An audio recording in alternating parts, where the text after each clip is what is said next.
Atrás dele, Ritual se senta enquanto Rachel fica em pé. Ele diz ao comandante que encontraram um problema inesperado. Ritual responde que teve que apagar as evidências, pois manter o segredo do projeto é prioridade máxima. O comandante brinca, que parece que a língua dele não foi ferida, já que ele fala com tanta desenvoltura. Pergunta se a língua vai funcionar tão bem diante dos investidores do projeto.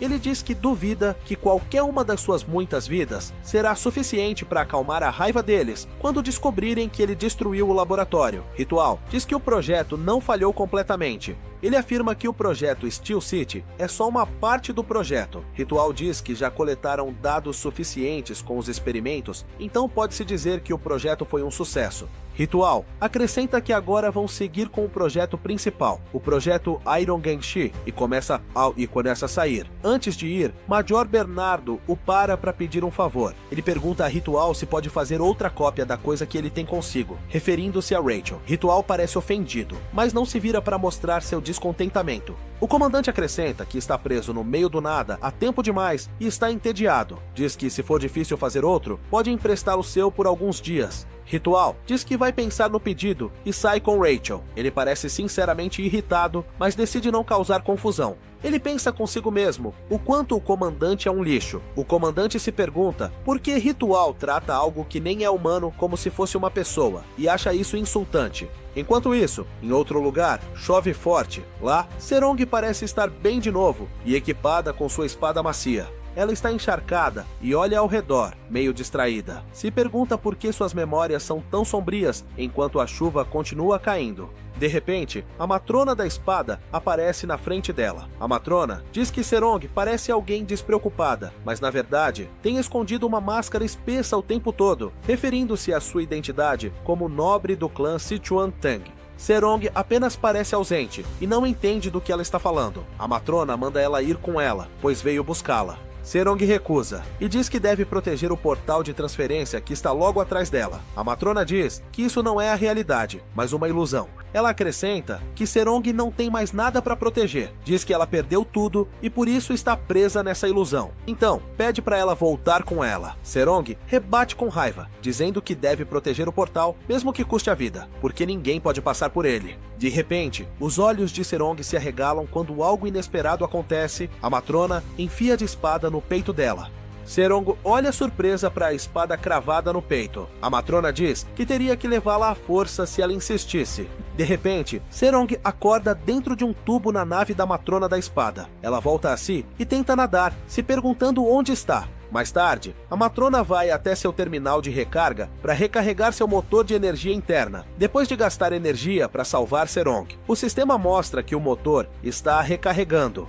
3,6 ciclos foram recarregados e ela está com 84%. De repente, Serong entra na sala e a matrona pergunta como ela está se sentindo. Serong fica em silêncio por um tempo, pois é um privilégio raro ter uma audiência privada com a matrona da espada. A matrona diz que o braço reimplantado vai incomodar por um tempo, então aconselha que ela se concentre na reabilitação até que sua rede neural se estabilize. Serong agradece por salvar sua vida e promete pagar a dívida. A matrona diz que ela está se superestimando, porque dívidas só existem entre pessoas de igual nível. Duro golpe. Ela diz que, independentemente da relação dela com o Sichuan Tengon, ela é invisível até mesmo aos olhares de soslaio dos seus pares, o que significa que ela é bem pequena. Ela também acrescenta que não havia motivo para gastar toda a energia interna para salvá-la. Seri então pergunta por que ela decidiu salvá-la, se esse é o caso. Ela só recebe uma pergunta em troca. A matrona da espada comenta que a família Sichuan Tang é realmente cruel, cultivando até mesmo o veneno meio-sangue que estava em seu coração. Ela diz que foi tão difícil removê-lo que quase não conseguiu. Ela olha para um copo próximo onde guardava o parasita responsável pelo veneno. Diz que os rumores sobre o veneno mais mortal, passado apenas para o chefe da família Sichuan Tang, são verdadeiros. Sir fica desconfortável com a conversa sobre assuntos pessoais de seu clã e passado. Ela pede educadamente para a matrona da espada devolver o veneno, porque é sua alma. Logo depois, o sistema declara que o impulso de energia interna está totalmente carregado. A matrona da espada remove os cabos e diz que ela já ativou o veneno meio-sangue quando escolheu a morte, o que significa que ela abandonou o veneno. Ela diz a Seong que o veneno não é mais dela, ser apenas a encara desesperada, percebendo que não pode reagir ou protestar. A matrona da espada diz que o veneno se tornou dela, mas para surpresa de Serong, ela diz que vai entregá-lo para ela. A matrona da espada diz que em troca, ela terá que contar tudo o que sabe sobre aquele homem, e que não pode perder um único detalhe. Serong apenas a encara, se perguntando de quem ela está falando. Seus olhos se arregalam de repente quando percebe que ela está falando de Lee. Enquanto isso, Lee retorna ao planeta Mount Hua para uma conversa com o soberano Yang. O soberano da espada diz que queria encontrá-lo novamente para retribuir a bondade que recebeu, chamando-o de mestre reverenciado. Lee diz para esquecer isso, porque fez por vontade própria. Ele insiste que uma xícara de chá já é suficiente. O soberano da espada diz que entende, mas que os papéis de devedor e credor são diferentes. Ele ainda acrescenta que o clã Mount Hua não está acostumado a dever dívidas. Soberano Yang diz que vai pagar a dívida, oferecendo conselhos sinceros. Ele o alerta para não se aproximar da matrona da espada do oeste do céu. Diz que ela é uma aranha venenosa, que vive no abismo escuro e profundo. Enquanto isso, Serong sai da sala, onde conversou com a matrona da espada e segue seu caminho. No caminho, percebe uma figura estranha ao seu lado. Quando olha para o lado, vê Helena, que está ali, com um olhar triste. O soberano da espada diz ali que a matrona infecta tudo que toca com escuridão. Enquanto isso, Ser ignora completamente Helena e passa por ela, evitando problemas. Helena de repente diz para ela não se sentir aliviada por ter sobrevivido, porque vai morrer pelas mãos dela. Isso prova o ponto do soberano da espada. A matrona infecta tudo que toca, até sua própria carne e sangue. Na nave, Seong pergunta a Helena por que está ameaçando ela. Ela pergunta se tem alguma dívida para acertar e diz que não se lembra de nada disso.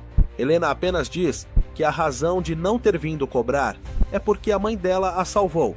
As duas apenas se encaram em silêncio. Ser finalmente se afasta e diz que ela e a mãe são muito parecidas. Helena, furiosa, diz pra ela não a ignorar e lembra que vai morrer pelas mãos dela. Serion continua ignorando e diz que o que ela disser não importa. Antes de sair, a capitã se vira para fazer uma pergunta. Ela se volta pra Helena, que presta atenção para ouvir. Ser exige saber por que ela continua falando com ela de forma informal e pergunta quantos anos ela tem. Enquanto isso, no planeta Mount Hua, Lee agradece ao soberano da espada pelo conselho, mas diz que vai resolver do seu jeito. Soberano Yong acrescenta que não sabe o pedido que ela fez, mas sabe que a verdadeira intenção deve ser outra. Diz que ela provavelmente está atrás de alguém importante para ela. Ele diz ali que há uma lenda em Janhu que diz que qualquer homem que encontra a matrona da espada do oeste do céu nunca escapa de seu alcance, isso por causa do nível de ideais que ela persegue. Ele menciona que também teve contato com ela quando era jovem. Ela disse que queria ter um filho dele, porque uma criança com os genes dos dois seria o ser mais perfeito do mundo. Ele diz que ela era deslumbrante e radiante. Mesmo já estando noivo na época, foi difícil recusar. Confessa que até hoje às vezes se arrepende de tê-la rejeitado. Soberano Yong diz que dizem que mais de 100 homens sucumbiram a ela. Enquanto isso, Rachel entra na instalação dele na Lua em Nebula. O soberano da espada diz ali que todos esses homens lhe deram seus genes. No laboratório de Rachel, ele observa Rachel, que parece uma réplica da matrona da espada que ele criou. Seu rosto se fecha, pois a aparência de Rachel traz lembranças ruins. O soberano da espada conta ao nosso herói que a matrona da espada sempre abandona esses homens depois de pegar sua semente. Por isso, ela ganhou o apelido de Viúva Negra. Como a aranha viúva negra, ela devora o parceiro depois do acasalamento. Lee pergunta se isso significa que ela tem muitos filhos. O soberano confirma que ela tem mais de 100, provavelmente tantos quanto as sementes que coletou. Lee fica chocado e pergunta se é possível ela ter tantos filhos, já que parece tão jovem. O soberano Yong explica que não é assim que ela tem os filhos. Ele diz que ela usa cultivo genético para criá-los em tubos de ensaio. Com esse método, ela pode fazer até 100 de uma vez. Nosso cara fica intrigado e comenta que o mundo realmente ficou estranho. Ele pergunta ao soberano por que ela decidiu ter tantos filhos, se criar crianças não é tarefa fácil. Yang diz que ela busca o absoluto, alguém perfeito. Ela faz isso para realizar um sonho que nunca conseguiu cumprir, mas até agora nunca criou uma cópia que a satisfizesse. Parece que foi aí que a humanidade chamou sua atenção. O soberano o alerta, novamente para ter cuidado, pois é perigoso se aproximar dela. Lee comenta que é uma pena e se levanta depois de tomar seu chá. O soberano fica surpreso e pergunta o que é uma pena.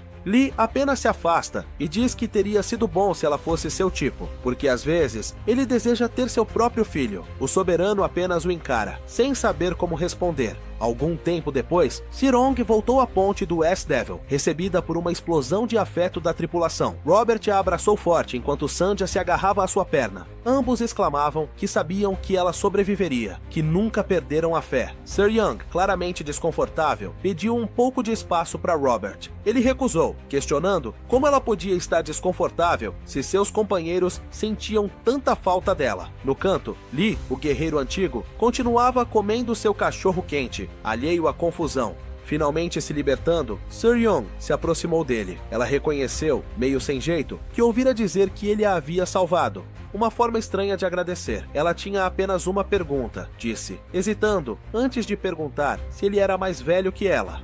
Lee apenas a olhou confuso, sem dizer nada. Tomando o silêncio como confirmação, ela respondeu sozinha.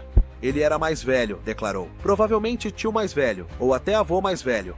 Com isso fixado na mente, ela de repente pegou o prato de cachorros quentes na frente dele, disse que ele não podia mais comer aquilo e ordenou que Sandhya trouxesse comida orgânica e saudável, preocupada com a idade avançada dele. Enquanto Lee segurava o último pedaço de cachorro quente no garfo, ela exigiu que ele largasse. Num instante, sua calma desapareceu. Uma aura perigosa se acendeu ao redor dele, enquanto ele despertava sua forma Marshall, avisando para ela sair se não quisesse morrer. Robert e Sandhya só podiam assistir, perplexos, enquanto seu capitão e o antigo convidado batiam de frente novamente. Para Serong, parecia que amor e violência eram expressos no mesmo fôlego. Enquanto isso, longe na galáxia, no distrito 32 do setor Demônio Celestial, um homem chamado Jung Hyuk se recuperava de uma nova informação. Ele gaguejou, pedindo à matrona da espada que repetisse o que acabara de dizer. A voz da matrona era firme ao confirmar a informação sobre o homem que conheciam como Lee. Há 2000 anos, um homem se selou voluntariamente numa câmara de pedra sob o Monte Tai na Terra. Seu nome, disse ela, era Lee Emjin, e ele estava indiscutivelmente ligado ao próprio setor demônio celestial deles. Jang Heto acenou impaciente, dizendo que entendia essa parte. Exigiu que ela repetisse o que disse em seguida. A matrona da espada olhou nos olhos dele e entregou a última e devastadora parte do relatório. Disse que esse homem, Lee McJin, já se chamou Supremo Demônio Celestial. Os olhos de Jung Hita se arregalaram em choque total, a respiração presa na garganta, como se o nome fosse um golpe físico. Do outro lado, o Duque estava em seu laboratório, implantando dados de um chip, enquanto seu assistente mencionava que tudo parecia correto. Assim que tudo ficou pronto, o Duque deu a ordem para que voltasse ao seu mestre. E bom, aquele chip disparou direto para a mão do Duque. Quando terminou, foi até Bernardo, seu assistente, para entregar o produto que ele havia pedido. Bernardo ficou tipo, tá brincando? O projeto Iron Gangshi é para transformar corpos humanos vivos em droides de combate. E não só isso, eles deveriam ter a habilidade de usar artes marciais sobre-humanas. E do jeito que ele olhava, aquilo nem parecia humano. O Duque disse que logo pareceria quando pulou no rosto do outro militar e entrou direto no nariz dele. O corpo todo começou a inchar, cheio de veias. É um androide feito para entrar no corpo humano, paralisar os nervos do cérebro, assumir o controle do sistema nervoso e transformar os infectados em androides vivos. E ainda vinha carregado com dados das técnicas marciais mais letais do mundo. Resumindo, é uma máquina de matar. Mas por que tinha aquela aparência? Porque os genes eram diferentes dos exemplos experimentais, por isso ficou todo deformado. O chip saiu e o cara simplesmente caiu no chão. O Duque mandou se prepararem para a demonstração de amanhã, porque sabe como é? O protótipo estava pronto e precisavam mostrar para os investidores pararem de reclamar. Bernardo disse que esperaram 10 anos por isso. Como ele ia dizer que o investimento de 500 milhões de dólares resultou num monstro daquele. Mas o Duque disse para não se preocupar, porque aquilo ainda não tinha encontrado seu verdadeiro dono. E assim que encontrasse, funcionaria direito. Mandou ele ir agora e ser o verdadeiro dono. O projeto perfeito, Iron Gangshi. No navio do nosso herói, Sunja comenta que já tinham alcançado o limite do que podiam avançar. Se chegassem mais perto, invadiriam a linha de segurança. Sirong ficou meio hesitante. Então, Robert disse que, se errassem, seriam fugitivos oficiais do governo humano. Nunca mais comeriam em paz. Quando perguntaram sobre o navio da matriarca, notaram que estava na mesma distância, mas na direção oposta. Então, Ser mandou preparar a cápsula de pouso. Se algo desse errado, era só fingir que não se conheciam. Ela foi até onde Lee estava para avisar que aquela era a parada dele. A partir dali, seriam só os dois. Lee pediu para ela não segui-lo e ficar onde estava. Ele iria sozinho. Sir Young, chamando-o de Sr. Lee, disse que precisava controlar a cápsula de pouso, mas Robert gritou, perguntando por que ela não usava o piloto automático. Além disso, ela mal sabia pilotar direito. Ser confessou que tinha assuntos pendentes com aquele cara também. Lee pediu para ela ficar. Disse que ainda tinha uma dívida muito maior para pagar, e para consolar, era melhor ela considerar aquilo coisa do passado, porque se continuasse presa ao passado, nunca seguiria em frente. Quanto mais alguém foca no passado, mais longe fica da vida atual. De repente, Bernardo ouviu um alarme sobre um intruso que cruzou a linha de fronteira. O demônio celestial finalmente aterrissou. Enquanto isso, uma voz perguntou ao chefe quem ele era. Essa voz era de Warren, que o confundiu com algum tipo de inseto, perguntando de onde vinha. E o Duque simplesmente não acreditava. Estaria vendo coisas?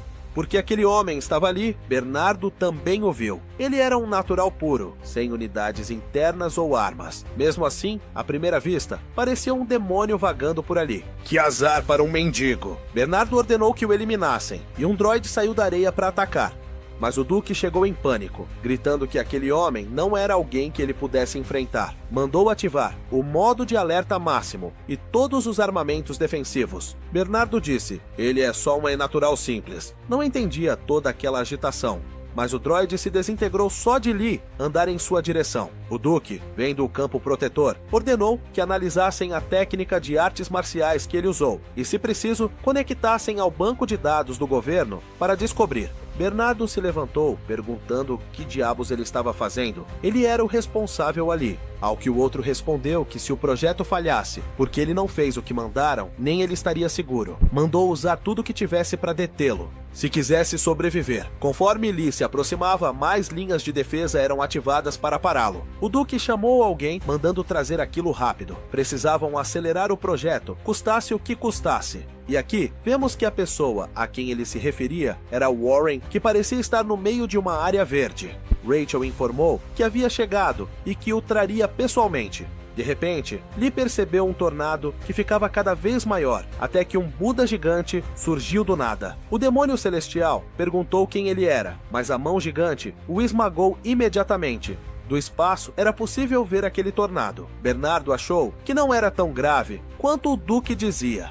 Mas de dentro da mão, Lee abriu um buraco e voou para o topo. Bernardo gritou para que o matassem de uma vez por todas. O tornado começou a ficar avermelhado, enquanto Arley mencionava que a verdadeira energia do Buda é alcançada pelo vazio. Como poderia estar cheio de tanta violência impura? Ele se perguntou. Aquilo não passava de uma falsificação usando a imagem do Buda. O demônio celestial, com sua espada, fez um buraco gigantesco na palma da estátua e avançou em alta velocidade para atravessar sua cabeça. Naquele momento, Bernardo sentiu um terror verdadeiro. De volta ao chão, Lee pensou que toda aquela confusão seria suficiente para ela se infiltrar. E agora, milhares de droides começaram a persegui-lo. Por outro lado, o Duque finalmente identificou aquela arte marcial. Era a técnica avançada da Espada dos Corações do Demônio Celestial do Sexo. Imediatamente ele pediu para ser conectado com Bernardo, mas não houve resposta. Alguém disse que seria inútil, que ele não conseguiria se comunicar por um tempo. O Duque reconheceu aquela voz. Era a matriarca.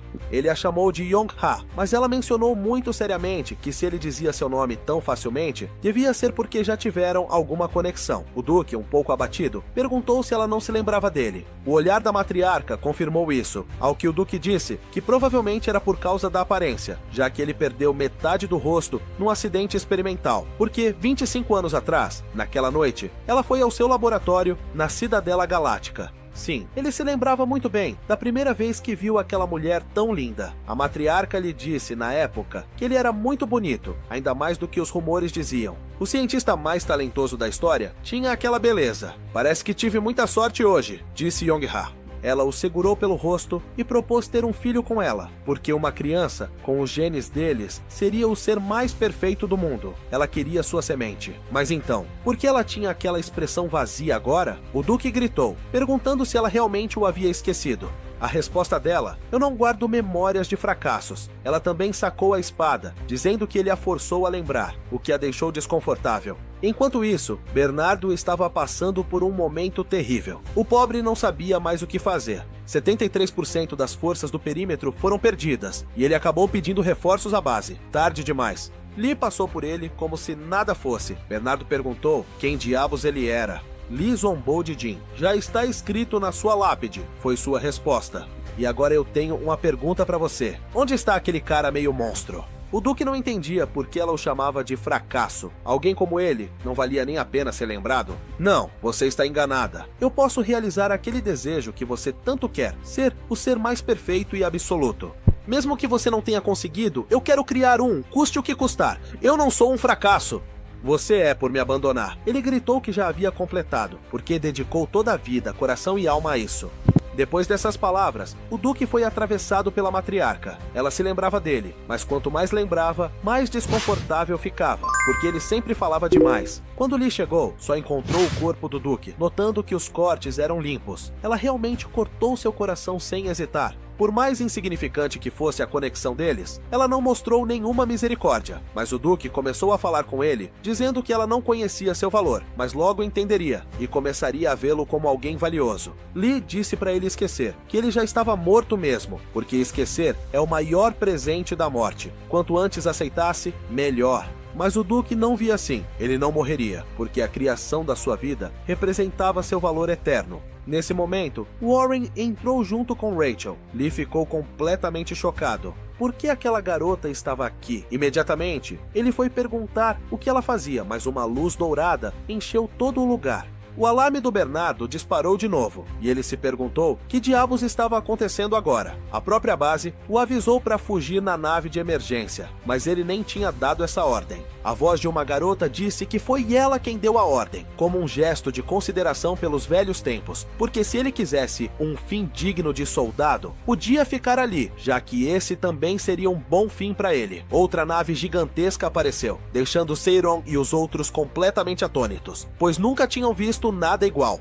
Sonja disse que ela tinha acabado de se materializar ali segundos atrás. Robert falou que esse não era o problema. Se eles olhassem bem para a insígnia, perceberiam que aquela nave pertencia ao governo humano. Enquanto isso, o próprio Lee recuava, observando Warren emanar uma quantidade enorme de energia, enquanto o Duque ria, porque ele estava certo. O que ele acabara de ver era seu outro eu, que continha seu verdadeiro valor, e aquele nível de poder era só o começo, já que aquela garota é um receptáculo vazio que pode conter e absorver qualquer coisa até atingir o auge de sua força. Rachel mandou ele calar a boca e não falar mais, porque precisava tratar dela urgentemente. O Duque respondeu que ele já tinha acabado, e ela também sabia disso, porque era seu outro eu. Portanto, agora ele lhe concedia livre-arbítrio, dizendo para ela viver como quisesse. Quando abriu o peito, tirou um coração azul, com o qual ela poderia usar a garota, dizendo para ela sair pelo mundo e viver, porque com aquela força, ninguém sequer ousaria encará-la nos olhos. Rachel o observava. Porém, quando ela pegava o coração, lhe mandou ela parar. A vida de um louco já é mais que suficiente. E seja qual for a história por trás disso, ela deveria ignorar e devolver a garota ao estado original. Era um aviso, porque ele não repetiria. Rachel respondeu que não era uma vida de loucura. Ele simplesmente vivia desesperado e feroz. Mas que Lee não precisava se preocupar, porque a vida dele também termina aqui. A partir de agora, ela viveria como sempre quis. O que ela fez foi se aproximar de Warren, abraçando-a e dizendo que agora também lhe daria liberdade. Em troca, daria apenas uma ordem. Se ela a visse de novo, pediu para abraçá-la bem forte. Assim que fez isso, o corpo de Rachel se desfez e Warren voltou ao normal, caindo no chão. Um caça-classe Leviatã foi detectado perto da fronteira atmosférica e pertencia ao escritório de inspeção do governo humano. Se trouxeram uma nave assim, só podia significar uma coisa: eles iam fazer um bombardeio orbital. Robert gritou que estavam condenados. Serong perguntou por que eles não estavam se mexendo. Será que não os tinham visto? Sanja não achava. Eles definitivamente tinham visto. E naquele momento, a garota de antes apareceu bem atrás deles. Que diabos? De onde ela surgiu? Disseram. Enquanto isso, ela os olhava com um sorriso pequeno, pois reconheceu-se, chamando-a de última descendente da família Tang de Sichuan. Seri ficou chocada, mas a ruiva disse para ela não ter medo, apenas fingir que não a viu e que até apagaria o relatório que recebeu no caminho. Como era burocrata, deixaria que outra pessoa cuidasse do caso deles, então era melhor fingir que nunca se encontraram. De repente, ela começou a pedir uma modificação no plano, chamando-o de Plano 6RT. Ser perguntou a Sonja o que estava acontecendo lá embaixo. Sonja disse que todos os droides tinham sido desligados e os desativaram porque iam fazer um bombardeio orbital, o que deixou Robert muito nervoso. E com um sorriso doce, a ruiva ordenou que abrissem fogo. Um pequeno broca caiu no deserto, onde os droides começavam a girar lentamente. Enquanto isso, a ruiva disse que burocratas como ela detestam escrever relatórios longos. Perguntou por que eles não se mexiam, que tinham que se apressar e sair e que precisavam estar pelo menos a meio ano-luz de distância em 5 minutos para ficarem seguros. Ao desaparecer, também avisou para não aparecerem na frente dela de novo. Sir Yong-gun ainda não entendia o que era um bombardeio orbital, mas Robert, que já tinha sido do exército, gritou que aquela mulher era completamente louca, porque tinha ouvido rumores de uma arma capaz de aniquilar luas, ou até planetas inteiros, e aquele era um poder só deles. Sanja relatou que parecia ser verdade. Algo começava a perfurar o núcleo da Lua, e se explodisse ali, a Lua inteira desapareceria. Eles tinham só 3 minutos para escapar, custasse o que custasse. Porém, por algum motivo, Ser não dava nenhuma ordem. Ela apenas continuava observando aquela lua na nave da ruiva. Não conseguia esconder que estava se divertindo com aquilo. Pouco a pouco, o chão começou a subir, e agora só restavam 2 minutos até a explosão. No entanto, a nave dela podia aguentar a onda de choque, ativando os escudos a 100%, mas ela os abaixou para 80%, porque assim ficaria mais emocionante. Confirmado, ruivas são loucas! Ela também conseguiu ver Bernardo fugindo na nave de emergência, o que era bem óbvio. Mas a questão era, por que, mesmo avisando antes, os outros não estavam fugindo? A nave da nossa protagonista começou a se mover, mas não para escapar. Ela foi direto para aquela lua. Robert começou a gritar que eles realmente iam morrer. Não havia chance de sobrevivência. Mas Sarah Young respondeu que não ia morrer, pois sua linha da vida é longa, e ela planeja viver pelo menos até os 80. Enquanto isso, Sunja não tinha linhas na palma nem destino. Mas ainda assim, ela sabia que sua vida duraria 5.000 anos. Embora soubesse que o que Serung fazia era errado, não importava como olhasse.